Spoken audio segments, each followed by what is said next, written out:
Islamophobia, Muslimophobia. See section, terms, for related terms. Refers to fear, prejudice, hatred or dislike directed against Islam or Muslims, or towards Islamic politics or culture. The term Islamophobia started being used in the early 20th century and emerged as a neologism in the 1970s. Became increasingly salient during the 1980s and 1990s, and reached public policy prominence with the report by the Runnymede Trust's Commission on British Muslims and Islamophobia, CBMI, entitled Islamophobia, A Challenge for Us All, 1997. The introduction of the term was justified by the report's assessment that anti-Muslim prejudice has grown so considerably and so rapidly in recent years that a new item in the vocabulary is needed. The causes and characteristics of Islamophobia are still debated. Some commentators have posited an increase in Islamophobia resulting from the September 11 attacks, while others have associated it with the increased presence of Muslims in the United States and in the European Union. Some people also question the validity of the term. The academics S.Sayyid and Abdoolkarim Vakil maintain that Islamophobia is a response to the emergence of a distinct Muslim public identity globally. The presence of Muslims is in itself not an indicator of the degree of Islamophobia in a society. Sayyid and Vakil maintain that there are societies where virtually no Muslims live but many institutionalized forms of Islamophobia still exist in them. Terms. There are a number of other possible terms which are also used in order to refer to negative feelings and attitudes towards Islam and Muslims, such as anti-Muslimism, intolerance against Muslims, anti-Muslim prejudice, anti-Muslim bigotry, hatred of Muslims, anti-Islamism, Muslimophobia, demonization of Islam, or demonization of Muslims. In German, Islamophobie, fear, and Islamfeindlichkeit, hostility, are used. The Scandinavian term Muslimhat literally means hatred of Muslims. When discrimination towards Muslims has placed an emphasis on their religious affiliation and adherence, it has been termed Muslimphobia. The alternative form of Muslimophobia, Islamophobism, anti-Muslimness and anti-Muslimism. Individuals who discriminate against Muslims in general have been termed Islamophobes, Islamophobists, anti-Muslimists, anti-Muslimists, Islamophobiacs, anti-Muhammadan, Muslimphobes or its alternative spelling of Muslimophobes. While individuals motivated by a specific anti-Muslim agenda or bigotry have been described as being anti-mosque, anti-Shiites, or Shiaphobes, anti-Sufism, or Sufi phobia, and anti-Sunni, or Sunniphobes. Etymology and definitions. The word Islamophobia is a neologism formed from Islam and phobia, a suffix used in English to form nouns with the sense fear of, single quote, aversion to, single quote. The compound form Islamo contains the thematic vowel O, and is found in earlier coinages such as Islamo-Christian from the 19th century. According to the Oxford English Dictionary, the word means intense dislike or fear of Islam, especially as a political force, hostility or prejudice towards Muslims, and is attested in English as early as 1923. The Berkeley University Islamophobia Research and Documentation Project suggested the working definition. Islamophobia is a contrived fear or prejudice fomented by the existing Eurocentric and Orientalist global power structure. It is directed at a perceived or real Muslim threat through the maintenance and extension of existing disparities in economic, political, social and cultural relations, while rationalizing the necessity to deploy violence as a tool to achieve civilizational rehab of the target communities, Muslim or otherwise. Islamophobia reintroduces and reaffirms a global racial structure through which resource distribution disparities are maintained and extended. Quote, debate on the term and its limitations. In 1996, the Runnymede Trust established the Commission on British Muslims and Islamophobia, chaired by Gordon Conway, the Vice-Chancellor of the University of Sussex. The Commission's report, Islamophobia, A Challenge for Us All, was published in November 1997 by the Home Secretary, Jack Straw. In the Runnymede report, Islamophobia was defined as an outlook or worldview involving an unfounded dread and dislike of Muslims, which results in practices of exclusion and discrimination. Quote, in 2008, a workshop on thinking through Islamophobia was held at the University of Leeds, organized by the Centre for Ethnicity and Racism Studies. The participants included S.Sayyid, Abdoolkarim Vakil, Liz Faketti, and Gabrielle Moranchi, among others.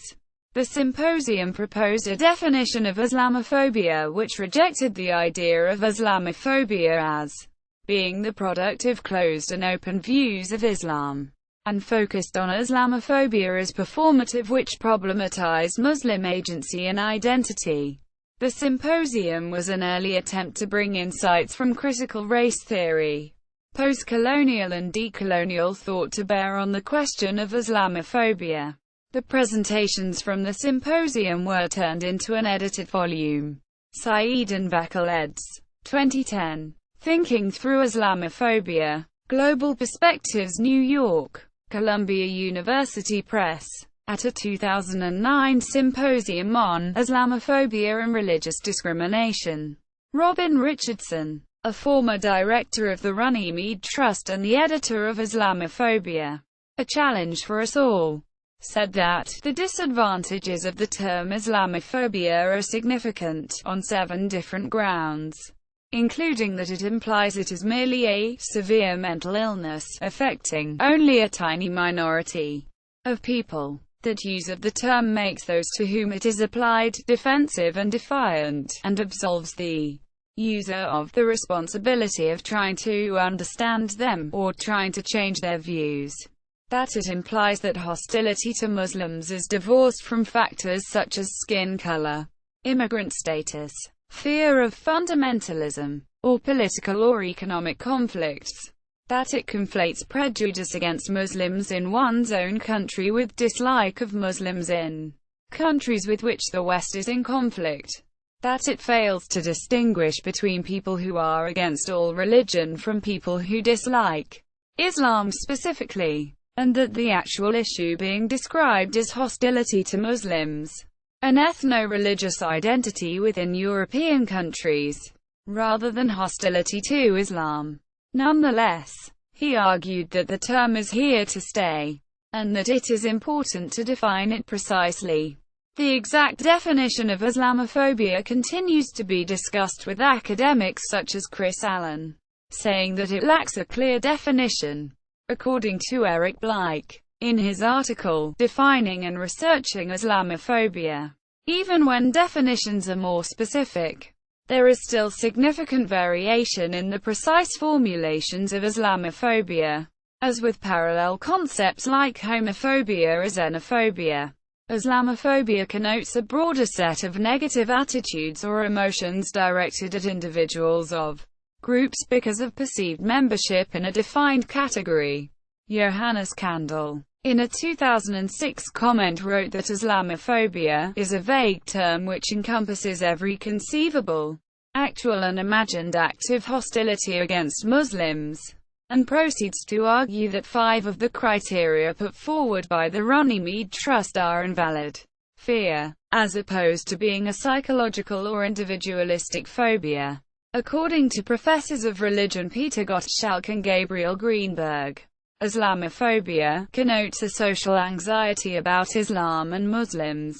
Some social scientists have adopted this definition and developed instruments to measure Islamophobia in form of fearful attitudes towards, and avoidance of, Muslims and Islam. arguing that Islamophobia should essentially be understood as an effective part of social stigma towards Islam and Muslims, namely fear, racism. Several scholars consider Islamophobia to be a form of xenophobia or racism. A 2007 article in Journal of Sociology defines Islamophobia as anti-Muslim racism and a continuation of anti-Asian and anti-Arab racism. Similarly, John Denham has drawn parallels between modern Islamophobia and the anti-Semitism of the 1930s. So have Maud Olafsson and Jan Hjaap, among others. Others have questioned the supposed relationship between Islamophobia and racism.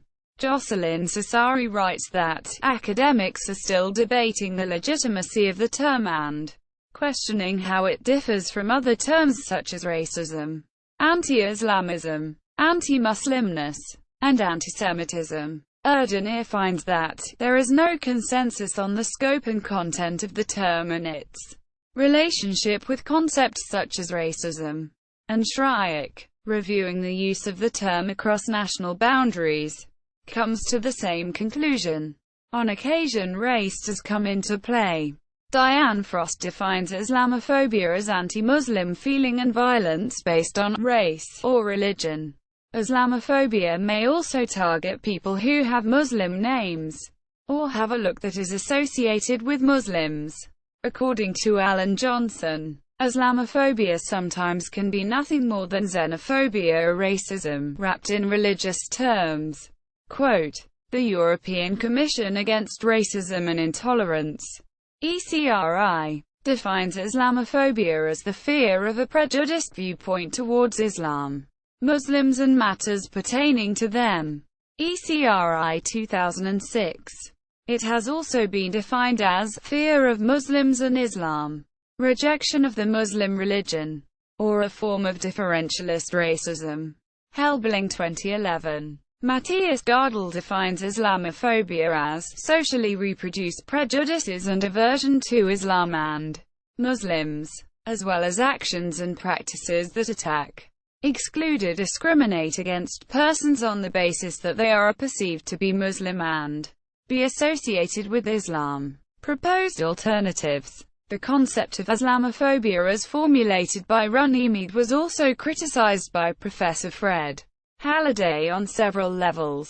He writes that the target of hostility in the modern era is not Islam and its tenets as much as it is Muslims, suggesting that a more accurate term would be anti-Muslimism.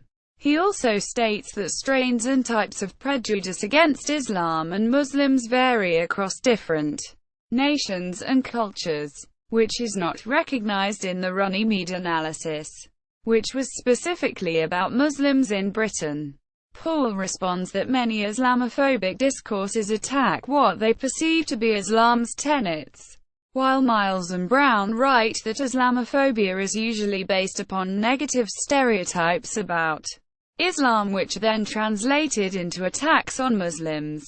They also argue that the existence of different Islamophobias does not invalidate the concept of Islamophobia any more than the existence of different racisms invalidates the concept of racism.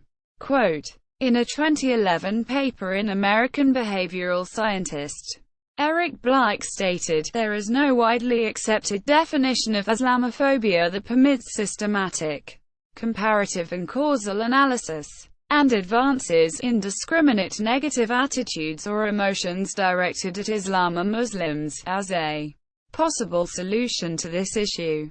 In order to differentiate between prejudiced views of Islam and secularly motivated criticism of Islam, Roland Imhoff and Julia Recker formulated the concept Islamoprejudice, which they subsequently operationalized in an experiment.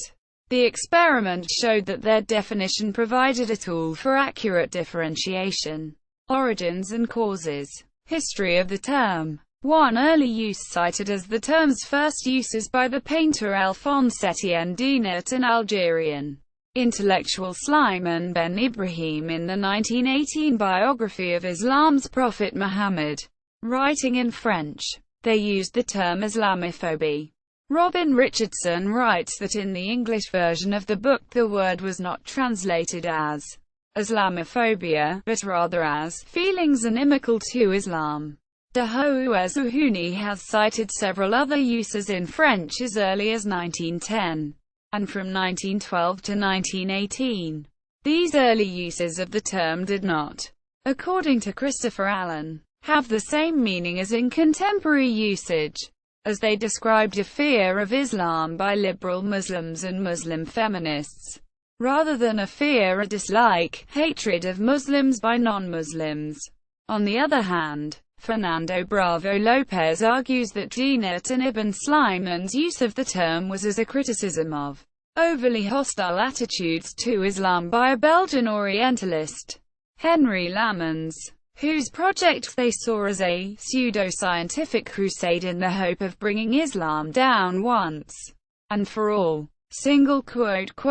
He also notes that an early definition of Islamophobia appears in the Ph.D. thesis of Alain Quillian, a French colonial bureaucrat. For some, the Muslim is the natural and irreconcilable enemy of the Christian and the European. Islam is the negation of civilization and barbarism. Bad faith and cruelty are the best one can expect from the Mohammedans. Furthermore, he notes that Quillian's work draws heavily on the work of the French colonial department's 1902–06 administrator, who published a work in 1906, which to a great extent mirrors John Esposito's The Islamic Threat, Myth or Reality, the first recorded use of the term in English, according to the Oxford English Dictionary, was in 1923 in an article in the Journal of Theological Studies. The term entered into common usage with the publication of the Runnymede Trust's report in 1997. Kofi Annan asserted at a 2004 conference entitled Confronting Islamophobia that the word Islamophobia had to be coined in order to take account of increasingly widespread bigotry, contrasting views on Islam. The Runnymede report contrasted open and closed views of Islam, and stated that the following 8 closed views are equated with Islamophobia. Islam is seen as a monolithic block, static and unresponsive to change. It is seen as separate and other. It does not have values in common with other cultures, is not affected by them and does not influence them. It is seen as inferior to the West. It is seen as barbaric, irrational, primitive, and sexist. It is seen as violent, aggressive, threatening, supportive of terrorism, and engaged in a clash of civilizations. It is seen as a political ideology, used for political and military advantage. Criticisms made of the West by Muslims are rejected out of hand. Hostility towards Islam is used to justify discriminatory practices towards Muslims and exclusion of Muslims from mainstream society. Anti-Muslim hostility is seen as natural and normal. These closed views are contrasted in the report with open views on Islam which, while founded on respect for Islam, permit legitimate disagreement, dialogue and critique. According to Ben and Deward, the Runnymede Trust notes that anti-Muslim discourse is increasingly seen as respectable, providing examples on how hostility towards Islam and Muslims is accepted as normal, even among those who may actively challenge other prevalent forms of discrimination. Identity politics. It has been suggested that Islamophobia is closely related to identity politics, and gives its adherents the perceived benefit of constructing their identity in opposition to a negative, essentialized image of Muslims. This occurs in the form of self-righteousness, assignment of blame and key identity markers. Divana Banda writes that the term cultural has become synonymous with the category of the ethnic minority. It views culture as an entity that is highly abstracted from the practices of daily life and, therefore, represents the illusion that there exists a spirit of the people. This formulation leads to the homogenization of cultural identity and the ascription of particular values and proclivities onto minority cultural groups. She views this as an ontological trap that hinders the perception of culture as something materially situated in the living practices of the everyday, situated in time, space, and not based in abstract projections of what constitutes either a particular tradition or culture. Quote, in some societies, Islamophobia has materialized due to the portrayal of Islam and Muslims as the national other, where exclusion and discrimination occurs on the basis of their religion and civilization, which differs with national tradition and identity. Examples include Pakistani and Algerian migrants in Britain and France, respectively. This sentiment, according to Malcolm Brown and Robert Miles, significantly interacts with racism, although Islamophobia itself is not racism. Author Doug Saunders has drawn parallels between Islamophobia in the United States and its older discrimination and hate against Roman Catholics, saying that Catholicism was seen as backwards and imperial, while Catholic immigrants had poorer education and some were responsible for crime and terrorism. Brown and Miles write that another feature of Islamophobic discourse is to amalgamate nationality, e.g., Saudi, religion, Islam, and politics, terrorism, fundamentalism, while most other religions are not associated with terrorism, or even ethnic and national distinctiveness. Quote, they feel that many of the stereotypes and misinformation that contribute to the articulation of Islamophobia are rooted in a particular perception of Islam, such as the notion that Islam promotes terrorism, especially prevalent after the September 11, 2001 attacks. The two-way stereotyping resulting from Islamophobia has in some instances resulted in mainstreaming of earlier controversial discourses, such as liberal attitudes towards gender equality and homosexuals. Christina Ho has warned against framing of such mainstreaming of gender equality in a colonial, paternal discourse, arguing that this may undermine minority women's ability to speak out about their concerns. Stephen Salarita contends that, since 9/11, Arab Americans have evolved from what Nadine Naber described as an invisible group in the United States into a highly visible community that directly or indirectly has an effect on the United States culture, wars, foreign policy, presidential elections and legislative tradition. Links to ideologies. Cora Alexidoving, a senior scientist at the Norwegian Center for Studies of the Holocaust and Religious Minorities, argues that there are significant similarities between Islamophobic discourse and European pre-Nazi antisemitism. Among the concerns are imagined threats of minority growth and domination, threats to traditional institutions and customs, skepticism of integration, threats to secularism, fears of sexual crimes, fears of misogyny, fears based on historical cultural inferiority, hostility to modern Western Enlightenment values, etc. Matty Bunzel has argued that there are important differences between Islamophobia and antisemitism.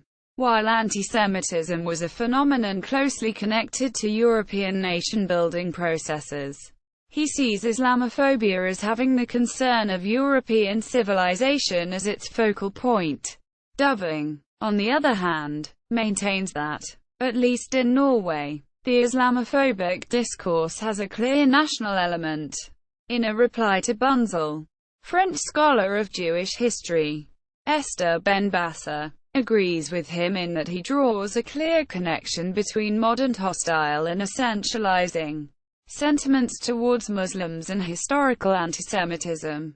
However, she argues against the use of the term Islamophobia, since, in her opinion, it attracts unwarranted attention to an underlying racist current. The head of the Media Responsibility Institute in Erlangen, Sabine Schaffer, and researcher Konstantin Wagner, who also define Islamophobia as anti-Muslim racism, outline additional similarities and differences between Islamophobia and antisemitism. They point out the existence of equivalent notions such as Judaization, Islamization, and metaphors such as a state within a state are used in relation to both Jews and Muslims. In addition, both discourses make use of, among other rhetorical instruments, religious imperatives, supposedly proven by religious sources, and conspiracy theories. The differences between Islamophobia and antisemitism consist of the nature of the perceived threats to the Christian West. Muslims are perceived as inferior and as a visible external threat, while on the other hand, Jews are perceived as omnipotent and as an invisible internal threat. However, Schiffer and Wagner also note that there is a growing tendency to view Muslims as a privileged group that constitute an internal threat, and that this convergence between the two discourses makes it more and more necessary to use findings from the study of antisemitism to analyze Islamophobia. Schiffer and Wagner conclude, the achievement in the study of antisemitism of examining Jewry and antisemitism separately must also be transferred to other racisms, such as Islamophobia. We do not need more information about Islam, but more information about the making of racist stereotypes in general. The publication Social Work and Minorities. European Perspectives describes Islamophobia as the new form of racism in Europe, arguing that Islamophobia is as much a form of racism as antisemitism, a term more commonly encountered in Europe as a sibling of racism, xenophobia and intolerance. Edward Said considers Islamophobia as it is evinced in Orientalism to be a trend in a more general anti-Semitic Western tradition. Others note that there has been a transition from anti-Asian and anti-Arab racism to anti-Muslim racism, while some note a racialization of religion. According to a 2012 report by a UK anti-racism group, counter-jihadist outfits in Europe and North America are becoming more cohesive by forging alliances, with 190 groups now identified as promoting an Islamophobic agenda. In Islamophobia and its consequences on young people. p. 6. Ingrid Ramberg writes, whether it takes the shape of daily forms of racism and discrimination or more violent forms, Islamophobia is a violation of human rights and a threat to social cohesion. Quote, Professor John Esposito of Georgetown University calls Islamophobia the new antisemitism.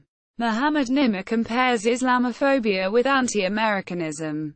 He argues that while both Islam and America can be subject to legitimate criticisms without detesting a people as a whole, bigotry against both are on the rise. Opposition to multiculturalism. According to Gabrielle Moranchi, the increasing Islamophobia in the West is related to a rising repudiation of multiculturalism. Moranchi concludes that Islamophobia is a phobia of multiculturalism and the transruptive effect that Islam can have in Europe and the West through transcultural processes. Quote, manifestations. Media. According to Elizabeth Poole in the Encyclopedia of Race and Ethnic Studies, the media have been criticized for perpetrating Islamophobia. She cites a case study examining a sample of articles in the British press from between 1994 and 2004, which concluded that Muslim viewpoints were underrepresented and that issues involving Muslims usually depicted them in a negative light. Such portrayals, according to Poole, include the depiction of Islam and Muslims as a threat to Western security and values. Ben and Jawad write that hostility towards Islam and Muslims are closely linked to media portrayals of Islam as barbaric, irrational, primitive and sexist. Ego Rover and Tudor cite European researchers in suggesting that expressions used in the media such as Islamic terrorism, Islamic bombs, and violent Islam have resulted in a negative perception of Islam. John E. Richardson's 2004 book, Ms. Representing Islam: The Racism and Rhetoric of British Broadsheet Newspapers, criticized the British media for propagating negative stereotypes of Muslims and fueling anti-Muslim prejudice. In another study conducted by John E. Richardson, he found that 85% of mainstream newspaper articles treated Muslims as a homogeneous mass who were imagined as a threat to British society. In 2009, Mehdi Hassan in The New Statesman criticized Western media for over-reporting a few Islamist terrorist incidents but under-reporting the much larger number of planned non-Islamist terrorist attacks carried out by non-Irish white folks. A 2012 study indicates that Muslims across different European countries, such as France, Germany and the United Kingdom, experience the highest degree of Islamophobia in the media. Media personalities have been accused of Islamophobia. The obituary in The Guardian for the Italian journalist Oriana Fallaci described her as notorious for her Islamophobia. Sick. Some media outlets are working explicitly against Islamophobia. In 2008, Fairness and Accuracy in Reporting, FAIR, published a study, Smearcasting: How Islamophobes Spread Bigotry, Fear and Misinformation. The report cites several instances where mainstream or close to mainstream journalists, authors and academics have made analyses that essentialize negative traits as an inherent part of Muslims' moral makeup. FAIR also established the Forum Against Islamophobia and Racism, designed to monitor coverage in the media and establish dialogue with media organizations. Following the attacks of September 11, 2001, the Islamic Society of Britain's Islam Awareness Week and the Best of British Islam Festival were introduced to improve community relations and raise awareness about Islam. In 2012, the Organization of Islamic Cooperation stated that they will launch a TV channel to counter Islamophobia. Furthermore, Nathan Lean believes that there is an actual Islamophobia industry. However, unlike the relationship of a buyer and a seller, it is a relationship of mutual benefit, where ideologies and political proclivities converge to advance the same agenda.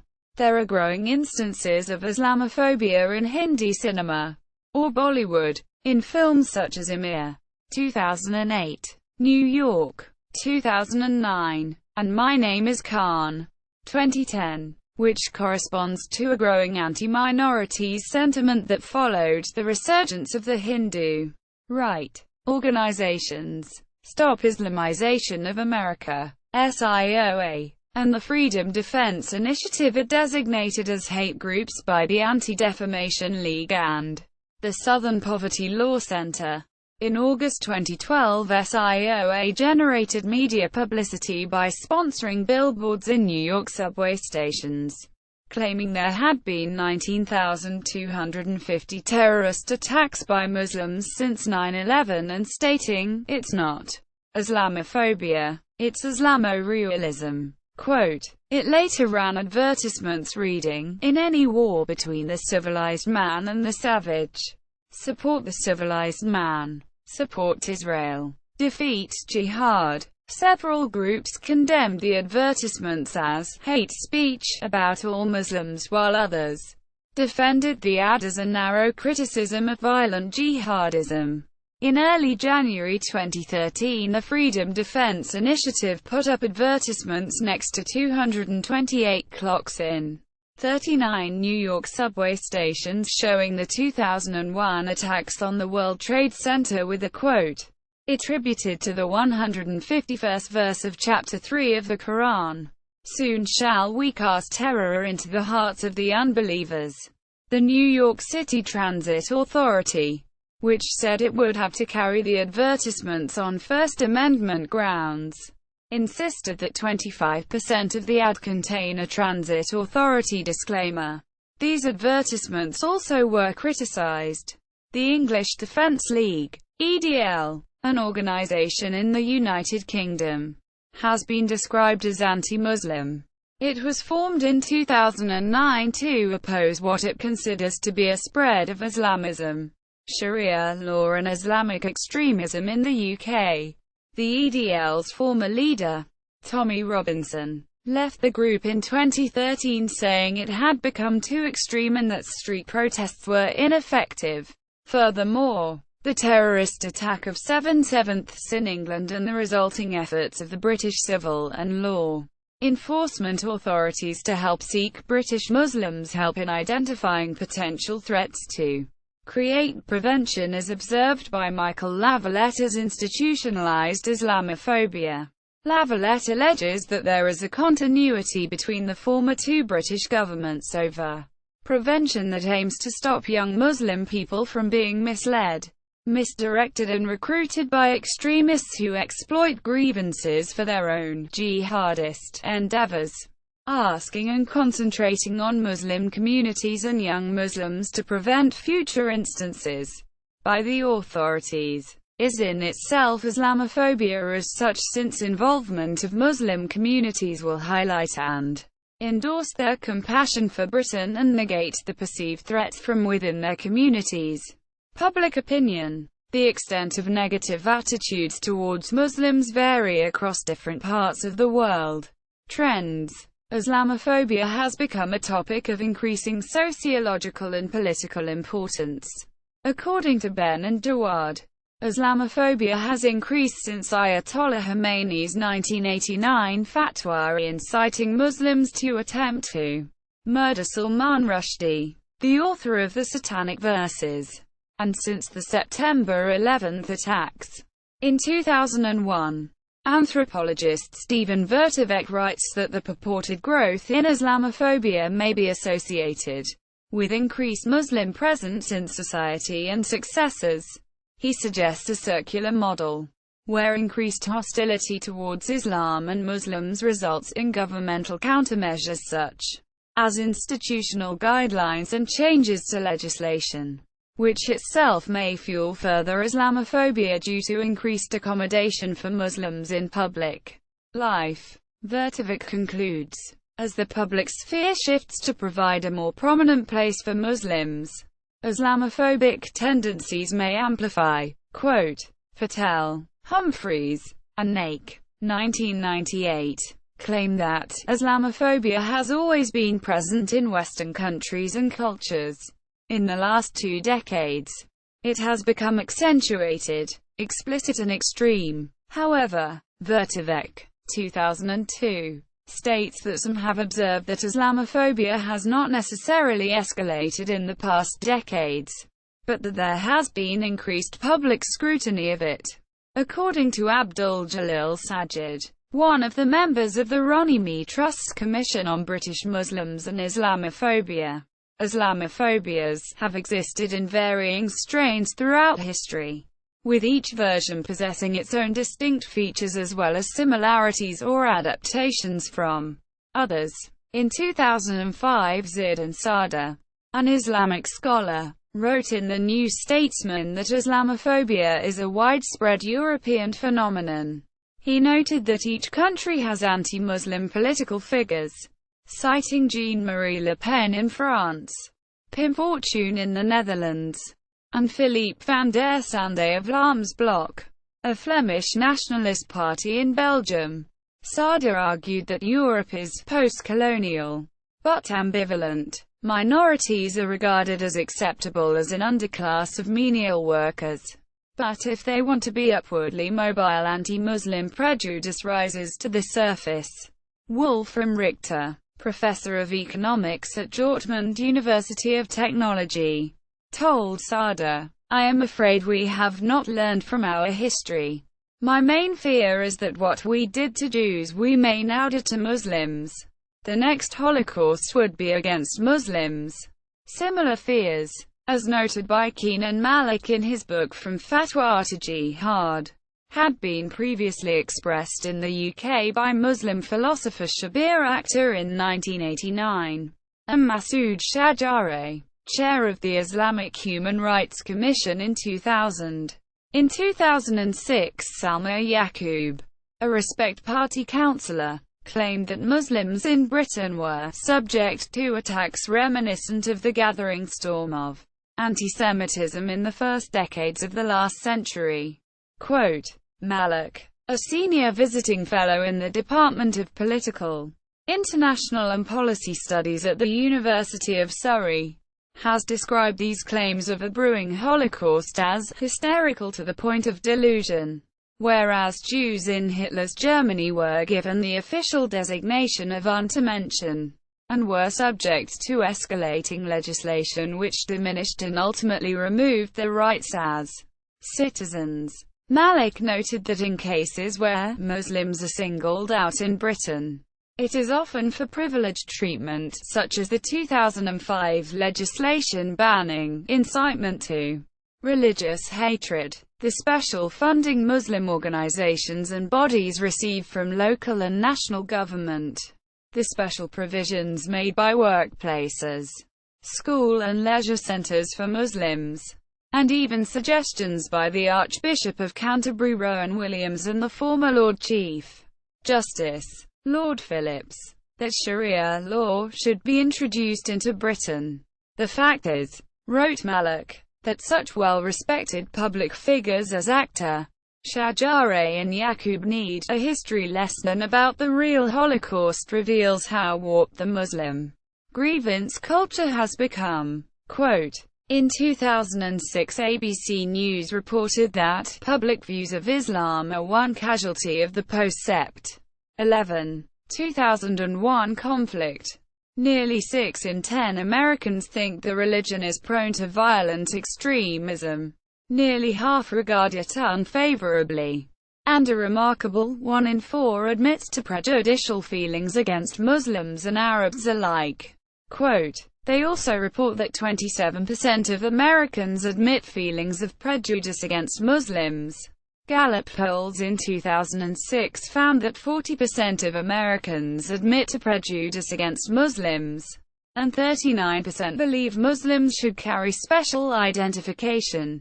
These trends have only worsened with the use of Islamophobia as a campaign tactic during the 2008 American presidential election, with several Republican politicians and pundits, including Donald Trump, asserting that Democratic candidate Barack Obama is secretly a Muslim.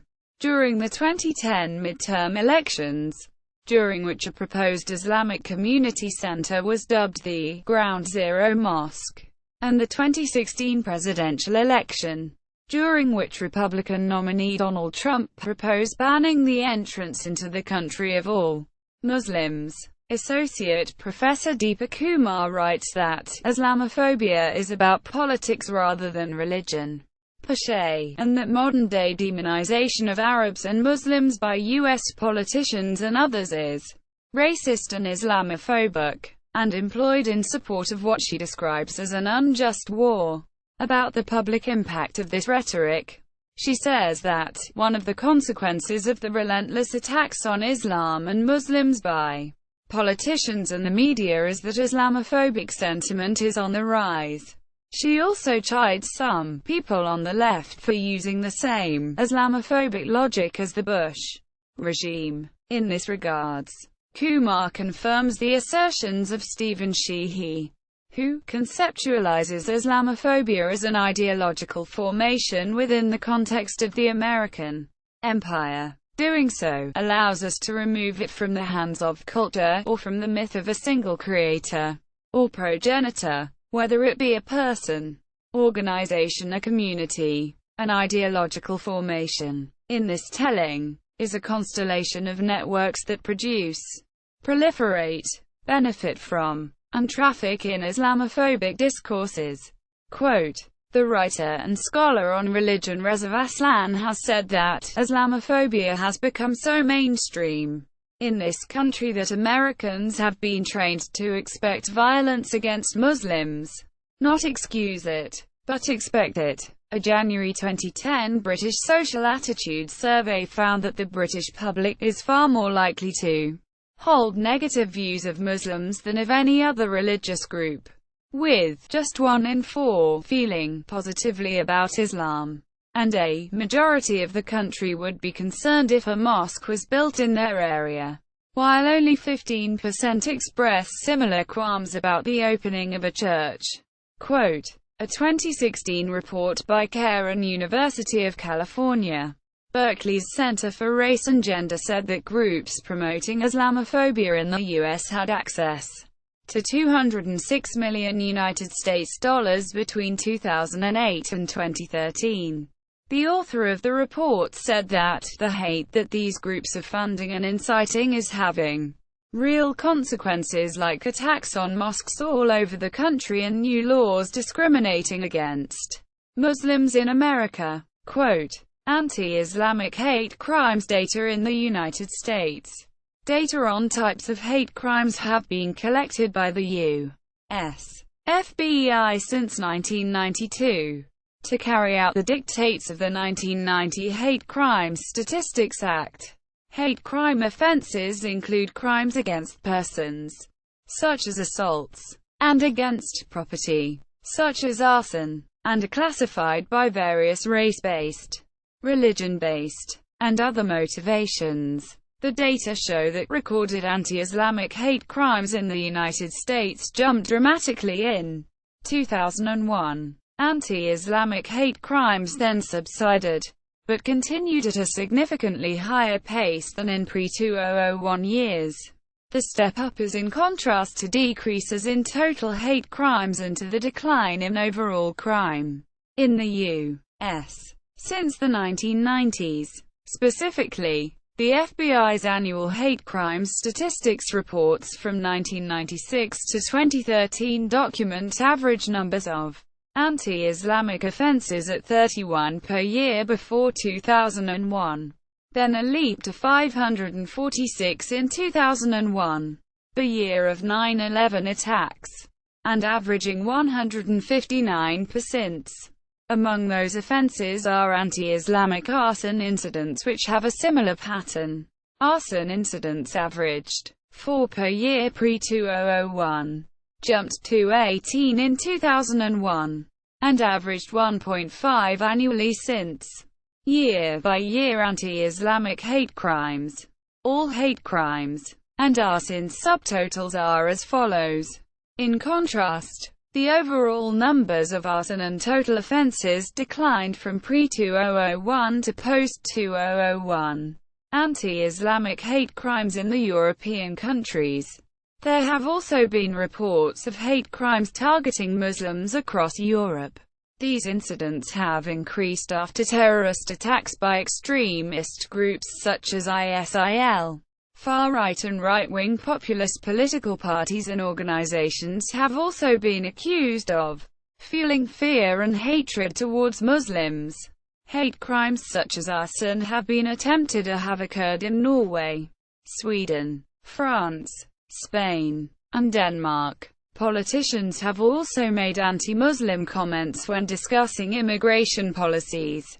Reports by governmental organizations. The largest project monitoring Islamophobia was undertaken following 9/11 by the EU watchdog, European Monitoring Centre on Racism and Xenophobia, EUMC. Their May 2002 report, Summary Report on Islamophobia in the EU after the 11th of September 2001, written by Chris Allen and Jorgen S. Nielsen of the University of Birmingham, was based on 75 reports, 15 from each EU member nation. The report highlighted the regularity with which ordinary Muslims became targets for abusive and sometimes violent retaliatory attacks after 9/11. Despite localized differences within each member nation, the recurrence of attacks on recognizable and visible traits of Islam and Muslims was the report's most significant finding. Incidents consisted of verbal abuse, blaming all Muslims for terrorism, forcibly removing women's hijabs, spitting on Muslims, calling children Osama, and random assaults. A number of Muslims were hospitalized and in one instance paralyzed.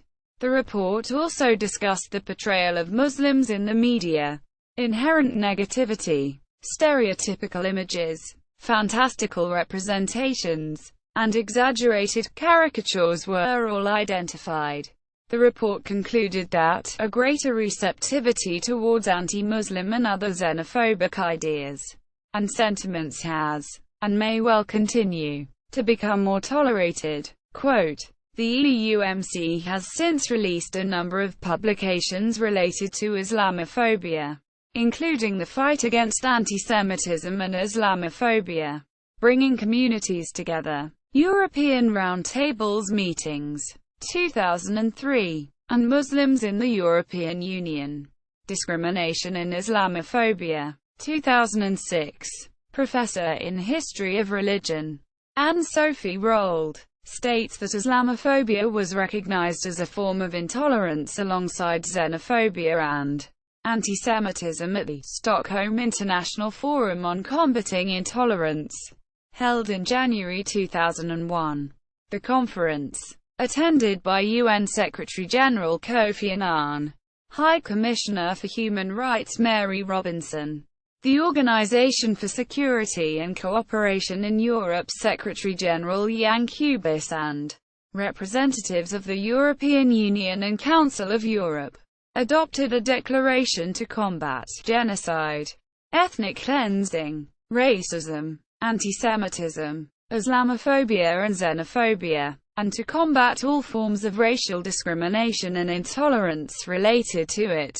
Quote, the Organization of Islamic Cooperation, in its fifth report to Islamophobia Observatory of 2012, found an institutionalization and legitimization of the phenomenon of Islamophobia in the West over the previous 5 years. In 2014, Integrationsverket, the Swedish National Integration Board, defined Islamophobia as racism and discrimination expressed towards Muslims. Quote, in 2016, the European Islamophobia Report, presented the European Islamophobia Report 2015 at European Parliament, which analyzes the trends in the spread of Islamophobia in 25 European states in 2015. The defines Islamophobia as anti-Muslim racism. While not every criticism of Muslims or Islam is necessarily Islamophobic, anti-Muslim sentiments expressed through the dominant groups scapegoating and excluding Muslims for the sake of power is. Research on Islamophobia and its correlates. Various studies have been conducted to investigate Islamophobia and its correlates among majority populations and among Muslim minorities themselves. To start with, an experimental study showed that anti-Muslim attitudes may be stronger than more general xenophobic attitudes. Moreover, studies indicate that anti-Muslim prejudice among majority populations is primarily explained by the perception of Muslims as a cultural threat, rather than as a threat towards the respective nation's economy. Studies focusing on the experience of Islamophobia among Muslims have shown that the experience of religious discrimination is associated with lower national identification and higher religious identification. In other words, religious discrimination seems to lead Muslims to increase their identification with their religion and to decrease their identification with their nation of residence. Some studies further indicate that societal Islamophobia negatively influences Muslim minorities' health. One of the studies showed that the perception of an Islamophobic society is associated with more psychological problems, such as depression and nervousness, regardless whether the respective individual had personally experienced religious discrimination. As the authors of the study suggest, anti-discrimination laws may therefore be insufficient to fully protect Muslim minorities from an environment which is hostile towards their religious group. Farid Hafez and the Enes Bayrakli publish an annual European Islamophobia report since 2015. The European Islamophobia report aims to enable policymakers as well as the public to discuss the issue of Islamophobia with the help of qualitative data. It is the first report to cover a wide range of Eastern European countries like Serbia, Croatia, Hungary, Lithuania, and Latvia. Ferhat Hafez is also editor of the German English Islamophobia Studies Yearbook.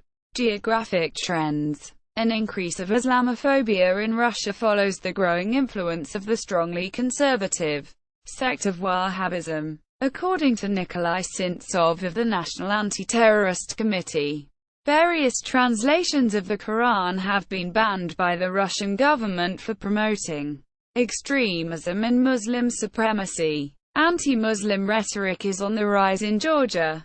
In Greece, Islamophobia accompanies anti-immigrant sentiment, as immigrants are now 15% of the country's population and 90% of the EU's illegal entries are through Greece. In France, Islamophobia is tied, in part, to the nation's long-standing tradition of secularism. In Burma, the 969 movement has been accused of events such as the 2012 Rakhine State riots.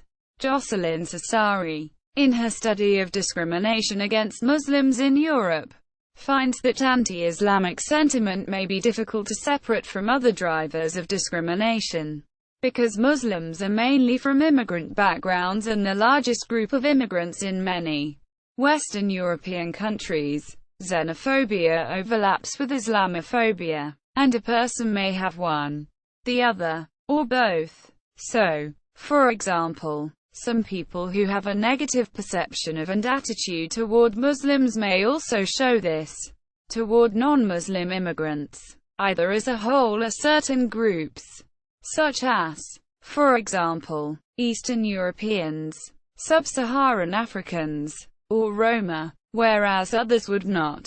Nigel Farage, for example, is anti-EU and in favor of crackdowns on immigration from Eastern Europe, but is favorable to immigration from Islamic Commonwealth countries such as Nigeria and Pakistan.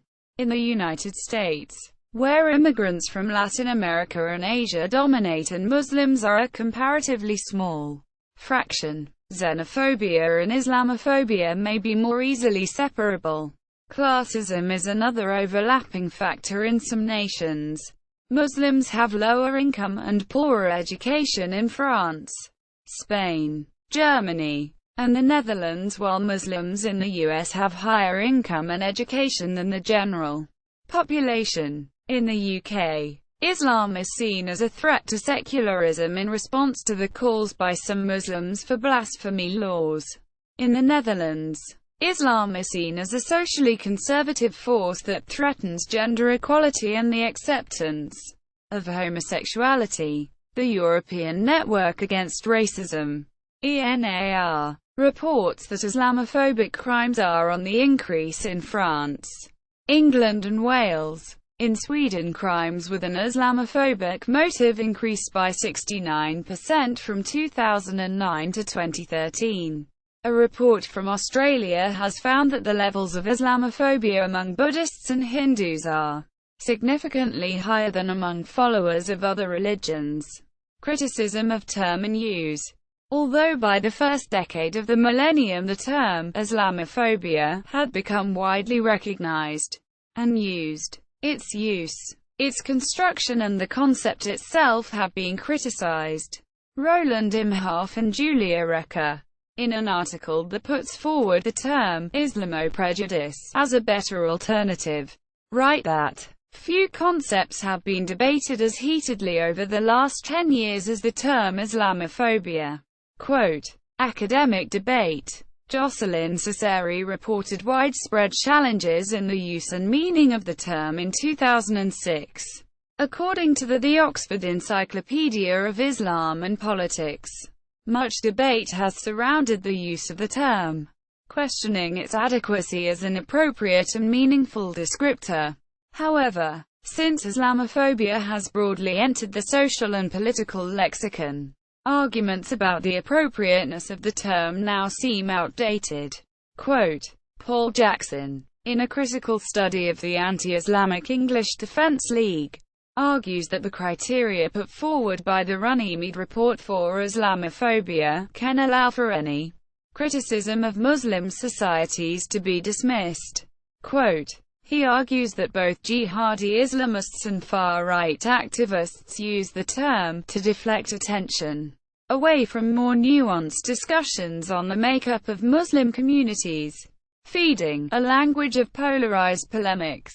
On one hand, it can be used to close down discussion on genuine areas of criticism regarding jihadi ideologies, which in turn has resulted in all accusations of Islamophobia to be dismissed as spurious by far-right activists. Consequently, the term is losing much of its analytical value. Professor Eli Gonda wrote that the term Islamophobia should be replaced with Muslimophobia, as Islamophobia is a rejection of a population on the grounds of Muslimness.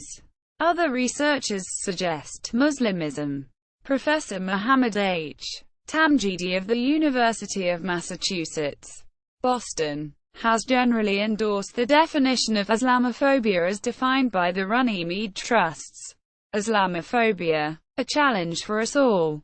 However, he notes that the report's list of open views of Islam itself presents an inadvertent definitional framework for Islamophilia. That is, it falls in the trap of regarding Islam monolithically, in turn as being characterized by one or another trait, and does not adequately express the complex heterogeneity of a historical phenomenon whose contradictory interpretations, traditions, and socio-political trends have been shaped and has in turn been shaped, as in the case of any world tradition, by other world historical forces. Quote, philosopher Michael Walzer says that fear of religious militancy is not phobia, and compares fear of radical Islam with the fear Muslims and Jews could feel towards Christians during the Crusades. Commentary. In the wake of the Gillen's post in Muhammad cartoons controversy, a group of 12 writers, including novelist Salman Rushdie, signed a manifesto entitled Together Facing the New Totalitarianism in the French weekly satirical newspaper Charlie Hebdo, warning against the use of the term Islamophobia to prevent criticism of Islamic totalitarianism. Writing in the New Humanist, philosopher Piers Benn suggests that people who fear the rise of Islamophobia foster an environment not intellectually and morally healthy, to the point that what he calls Islamophobia phobia can undermine critical scrutiny of Islam as somehow impolite or ignorant of the religion's true nature. Quote, Alan Posner and Alan Johnson have written that while the idea of Islamophobia is sometimes misused, those who claim that hatred of Muslims is justified as opposition to Islamism actually undermine the struggle against Islamism. Roger Kimball argues that the word Islamophobia is inherently a prohibition, a fear of criticizing of radical Islam. According to Pascal Bruckner, the term was invented by Iranian fundamentalists in the late 1970s, analogous to xenophobia, in order to denounce as racism what he feels is legitimate criticism of Islam. The author Sam Harris, while denouncing bigotry, racism, and prejudice against Muslims or Arabs, rejects the term Islamophobia as an invented psychological disorder, and states criticizing those Islamic beliefs and practices he believes pose a threat to civil society is not a form of bigotry or racism. Similarly, Pascal Bruckner calls the term a clever invention because it amounts to making Islam a subject that one cannot touch without being accused of racism. Quote, French Prime Minister Manuel Valls said in January 2015 following the Charlie Hebdo shooting, "It is very important to make clear to people that Islam has nothing to do with ISIS. There is a prejudice in society about this. But on the other hand, I refuse to use this term, Islamophobia, because those who use this word are trying to invalidate any criticism at all of Islamist ideology. The charge of Islamophobia is used to silence people." Writing in 2008, Ed Hussein a former member of Hezb ut-Tahrir and co-founder of Quilliam, said that under pressure from Islamist extremists, Islamophobia has become accepted as a phenomenon on a par with racism, claiming that, outside a few flashpoints where the BNP is at work, most Muslims would be hard-pressed to identify Islamophobia in their lives. Salman Rushdie criticized the coinage of the word Islamophobia, saying that it was an addition to the vocabulary of Humpty Dumpty newspeak. It took the language of analysis, reason and dispute, and stood it on its head. Christopher Hitchens stated that the stupid term Islamophobia has been put into circulation to try and suggest that a foul prejudice lurks behind any misgivings about Islam's infallible message. In his paper, A Measure of Islamophobia, Salman Saeed, 2014, argues that these criticisms are a form of etymological fundamentalism and echo earlier comments on racism and antisemitism. Racism and antisemitism were also accused of blocking free speech, of being conceptually weak and too nebulous for practical purposes. The Associated Press style book. In December 2012, media sources reported that the terms homophobia and Islamophobia would no longer be included in the app style book, and Deputy Standards Editor Dave Minthorn expressed concern about the usage of the terms, describing them as just off the mark, and saying that they seem inaccurate. Minthorn stated that app decided that the terms should not be used in articles with political or social contexts because they imply an understanding of the mental state of another individual. The terms no longer appears on the online style book, and Minthorn believes journalists should employ more precise phrases to avoid ascribing a mental disability to someone. See also: persecution of Muslims, religious antisemitism, religious intolerance, religious persecution, anti-Christian sentiment, anti-Catholicism, anti-Protestantism, anti-Mormonism, anti-Judaism, persecution of Baha'is, discrimination against atheists, Islamophobia in the media. Footnotes. Sources: Paul E. 2003. Islamophobia. In Cashmore, Ellis. Encyclopedia of Race and Ethnic Studies. Routledge. pp. 215-219. ISBN 978-0-415-44714-0. Ben. T. Jawad. H. 2004. Muslim Women in the United Kingdom and Beyond. Experiences and Images. Brill Publishers. ISBN 90-04-125817-7. Ego Rover. Y. Parfit. T. 2003. Jews, Muslims, and Mass Media. Mediating the Other. London. Routledge Curzon. ISBN 0-415-31839-4. Haddad. Y. 2002. Muslims in the West. From Sojourners to Citizens. Oxford. Oxford University Press. ISBN 0-19-514805-3. Johnson, M. R. D. Soyden, H. Williams, C. 1998. Social Work and Minorities. European Perspectives. London, New York. Routledge. ISBN 0-415-16962-3. R. Miles, M. Brown. 2003. Racism. London, New York. Routledge. ISBN 0-415-29676-5. Further reading. Allen, Chris.